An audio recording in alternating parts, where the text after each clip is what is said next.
Hello, my dear friends. Today we are going to look at the remarkable memoirs of the commander of a Panzer regiment of the Waffen SS division Totenkopf. Martin Stigler was engaged in battles for Krasnodar in 1943. This is an episode of a large operation of German forces in the southern sector of the Eastern Front after the catastrophe at Stalingrad. After these battles, it became clear that the German forces were still strong and totally outplayed the Red Army in rapid and audacious attacks. The dreams of the collapse of the entire Eastern Front vanished very soon. The Red Army was going to face protracted and bloody battles along the entire front line. So let's begin. The Das Reich and the Leibstandarte Adolf Hitler divisions were already involved in defensive fighting, although the thrust of the Leibstandarte Adolf Hitler division from Krasnograd to the south had demolished the spearheads of the enemy forces advancing westward. There was still a strong enemy to the east of the previous advance route. Further forces were required to wipe out this enemy and to establish contact with the Leibstandarte Adolf Hitler to the northwest of Krasnograd. This was to be primarily the objective of the newly brought-in SS Totenkopf division, which was subordinated to the SS Panzer Corps and assembled in the Paris-Chapino area. For 3 days we worked untiringly. The panzers were painted white, and weapons and equipment were given a last going over to ensure readiness for action. During the fourth night, the last units arrived. We set out the next morning. The regiment moved into the assembly area. The I Abteilung, led by Sturmbannführer Meyerdress, and then the 1, 2, 3, and 4 companies rolled through Poltava. It passed retreating Italians and Hungarians and German soldiers and railwaymen who had lost their units or were looking for better cover in the rear. It was an imposing picture, this column of more than 70 panzers, which soon disappeared from view in the driving snow.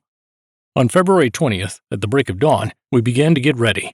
During the day, it had begun to thaw, but then sudden snowfall set in, and a strong wind blew from the west as we loaded our meager possessions into the vehicles and panzers. We started out into the pitch-dark night.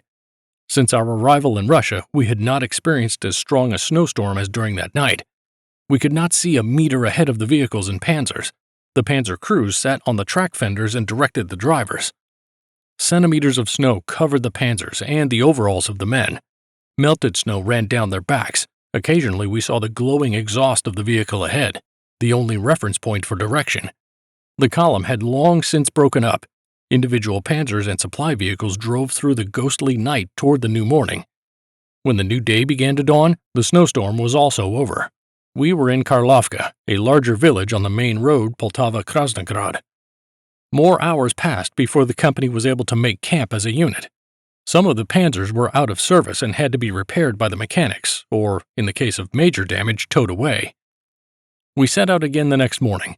It was a starlit, freezing night. The commanders stood rigidly in their hatches. The panzers began to slide on the slippery roads. Around midnight, we reached Krasnograd, when a major mishap stalled the advance. Several panzers began to slide on the ice at a downhill spot near the exit from Krasnograd and crashed into each other. The panzers of Commander Meyerdress and his adjutant and the panzers of Reifkogel and Siebenkopf collided at a dip in the road and sustained considerable damage. They had to be towed away. It was light already before we got going again. Then we rolled monotonously through Russia's steppes, which were covered with deep snow.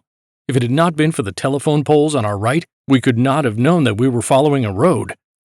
Enemy forces had closed in toward the road from the right and threatened our flank. The order to attack went to the 1st Company. Ready for action! Panzer march! The first houses of Paris-Chapino were bypassed before we went in a straight line across the terrain. We encountered Russian infantry and fought it from the moving panzer. A few anti-tank rifles went off, but they were quickly destroyed by our concentrated fire. Artillery fire set in. The explosions were without effect and then stopped altogether. Toward evening, our objective was achieved. After hours of driving aimlessly because Reifkogel at the head of the company lost his way, we made camp in a village around midnight. At 4 a.m., alert! All of the Panzer Regiment 3 got ready for action in the area south of Paris-Chapino and attacked the enemy between Orelka and Samara. It was February 22nd. In 2 waves, first by 1, then by 2 Abteilung, the attack continued southeastward across the ranges of hills in the direction of Verbki, 50 kilometers ahead. The Das Reich division had, in the meantime, swung north, successfully crossed the Samara River at Pavlograd with good support from the Stukas, and captured Verbki. There, the spearheads of the two divisions, Totenkopf and Das Reich, joined up. The column on the left flank of our division had meanwhile taken Orelka to the north and thus secured our open northerly flank. The mass of the 1st Soviet Guards Army continued its advance. Parts of the Russian Popov group were already cut off by our neighbor army to the right. However, 5 enemy tank corps were advancing to the southwest in front of Annie Hoth. The breakthrough group of the Das Reich division pulled into the southern part of Lozovacia. The column on the right entered Vasily. Our Panzer regiment advanced to the west of them. Other units thrust forward from Orelka to the east and northeast. The enemy had deployed in particularly great strength for defense around Lozovacia. Our regiment had to endure severe fighting there. The two Abteilungen pushed into Panjatina and thus created a prerequisite for the further attack. On February 27th, the enemy front collapsed. The SS Panzer Corps reached the Lozovacia-Orelka railroad line. The pursuit on February 28th led further north. The first objective was achieved. The enemy Popov spearhead was beaten. Its mass was destroyed by our division, supported by parts of the Das Reich and the Leibstandarte Adolf Hitler, in 3 days of hard fighting near Jeremijevka. Isolated enemy units that managed to break out made the area behind us unsafe for days before they were wiped out. The commanding general of the Russian 15 Guards Corps was found dead near the field headquarters of the SS Panzer Corps. On March 4th, we linked up with our other units. The next day, the SS Totenkopf division completed the destruction of the encircled enemy and thus achieved its greatest success. On March 6th, the attack continued. Road conditions had worsened. The snow cover was deep and slowed down movement, in particular as we were about to attack again farther north. Valki was captured. Olshany became a prey of the Totenkopf division, and for the 3rd time in this war, the battle for Kharkov started. We secured the northwest from Dergachi to Olshany. On March 11th, the Leibstandarte Adolf Hitler entered the city in a surprise attack. The enemy conducted relief attacks from the northeast against our division. Our front line was extended to the Kharkov River. Parts of our division were set in march toward Chugajev and Rogin to cut the main road to the southeast. On March 15th, after successful panzer combat north of Rogin, our division had reached the narrow passage near Chugajev and blocked it off. After this success, Panzer Regiment 3 continued to roll northward to just before Belgorod. On March 18th, the company received orders to capture the last town before the Donez River and thus to take the first step to bring about the end of the offensive. At dawn, our panzers were on the hill overlooking Ivanovka. Suddenly, a radio message reached us that Hauptsturmführer Muslecher was killed in his Tiger. A delay fuse detonated one of his own shells in the interior of the panzer. After a few hundred meters, our attack stalled in a Russian minefield. The first victim was the panzer of Oberscharführer Wunsch. Pioneers cleared the minefield. Then the offensive continued, and a few hours later Ivanovka was in our hands. The company had only a few panzers left that were ready for action. A number of panzers were knocked out and burned out. A few commanders were critically wounded. Reifkogel, his arm ripped open by a grenade fragment, remained with the company despite his wound. With this counterattack against the major Russian winter offensive, the last German victory in the east was complete. Belgorod fell into our hands. The SS Panzer Division Totenkopf began a period of rest and refitting. Our company moved into quarters in Nikojanovka. The recapture of Kharkov. The Kampfgruppe 3, 2 of Jochen Piper, because of its surprising attacks, was the spearhead of this operation together with the Panzer Regiment Leibstandarte Adolf Hitler. On March 12th, Kampfgruppe Piper, after establishing contact with the commander of 1 Panzer Regiment 1, Witt, pushed along the main road, linked up with the commander of 2, Hansen at the Red Square, and formed a small bridgehead along the Staro-Moskovka Street. With 2 or 3 armored vehicles, Piper established contact with Kampfgruppe Meyer at the Chugajev Street Fork. Kampfgruppe Meyer advanced along a number of city blocks, occupied the important road fork Charkov-Chugajev and Charkov-Volchansk, and fought off fierce attacks from all sides. Sturmbannführer Wincha led the counterattack with a few panzers, which led to the destruction of the Russian assault parties that had broken through.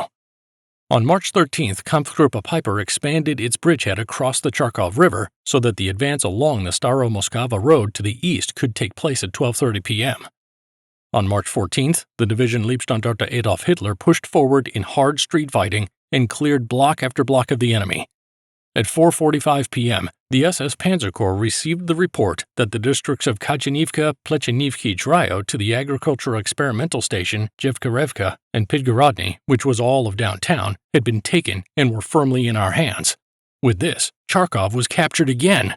The advance on Belgorod, March 16 through 18, 1943.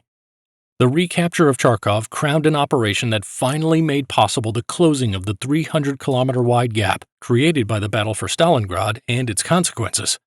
To achieve this objective, 3 divisions of the SS Panzer Corps were deployed side by side to attack toward the northeast and north. On the right, the SS Totenkopf was to take the Donez, in the center was the SS Das Reich, and on the left was the SS Leibstandarte Adolf Hitler toward Belgorod. Punctually on March 16th, the 2 battalions, supported by panzers of the 5 SS Panzer Regiment, Leibstandarte Adolf Hitler, and simultaneous action by dive bombers, began the attack on the well-fortified positions. In a fast advance through the deep snow, the objective of the attack was taken at 6:30 p.m. For the Leibstandarte Adolf Hitler, the orders remained unchanged on March 17th. For the Totenkopf and Das Reich divisions, Belgorod was the target. Kampfgruppe Piper attacked at 12:30 p.m. and encountered a pack front which was then broken by the Piper Battalion, supported by the 7 Panzer Regiment Leibstandarte Adolf Hitler, under Obersturmführer von Ribbentrop at the onset of darkness.